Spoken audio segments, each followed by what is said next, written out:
Welcome to our news discussion podcast. I'm Dana. Hey Dana, I'm Matt. Today we're covering some big stories from around the world, starting with some positive news. That's right. White House Press Secretary Caroline Leavitt has just announced the birth of her baby girl, Viviana. She's described her as perfect and healthy. It's lovely to see some personal news from the White House. Absolutely. It's always nice to see a personal touch. Caroline Leavitt is quite young to be in such a prominent role, isn't she? I think she's 28. Yes, that's right. And now she's welcoming her second child. The announcement came on Thursday, and it's been well received. I wonder if this will have any impact on her role at the White House. That's an interesting point. It's possible that her new family responsibilities might affect her schedule or priorities, but for now, it seems like a positive personal update. On a more serious note, U.S. Secretary of State Marco Rubio recently met with Pope Leo at the Vatican. This meeting comes amid heightened tensions between the White House and the Vatican. That's right. The tensions have been escalating due to President Donald Trump's criticism of Pope Leo's views on foreign policy, particularly regarding Iran and nuclear weapons. Trump accused the Pope of being fine with Iran having nuclear weapons, which the Pope quickly denied. Yes, the situation was getting quite heated. Rubio's meeting with Pope Leo seems to be an effort to ease these tensions and improve relations between the U.S. and the Vatican. It's a delicate diplomatic situation. Exactly. The Vatican has been critical of some of the U.S. policies, and Trump's comments didn't help. Rubio's visit is likely aimed at smoothing things over and finding common ground. Diplomatic efforts like this are crucial in maintaining international relations.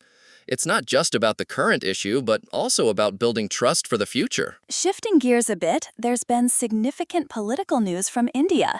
The West Bengal governor, R.N. Ravi, has dissolved the state assembly ahead of the formation of a new government. That's right. This move comes after the recent elections, where the BJP won a landslide majority. The BJP is now set to form its first government in West Bengal. The dissolution of the assembly was expected, but what's interesting is that it happened even as the previous chief minister, Mamata Banerjee, refused to resign. This creates an interesting political dynamic. Indeed. The BJP is preparing for the oath-taking ceremony, and Union Home Minister Amit Shah is expected to be in Kolkata for the event. This signifies the BJP's strong commitment to the new government. The political landscape in West Bengal is certainly changing. It's going to be interesting to see how the new government shapes up and what policies they implement. On the health front, former New York City Mayor Rudy Giuliani has some positive news. He's been released from the ICU after being treated for severe breathing issues. That's great to hear. Giuliani was put on a ventilator over the weekend due to pneumonia, but thankfully he's on the mend now.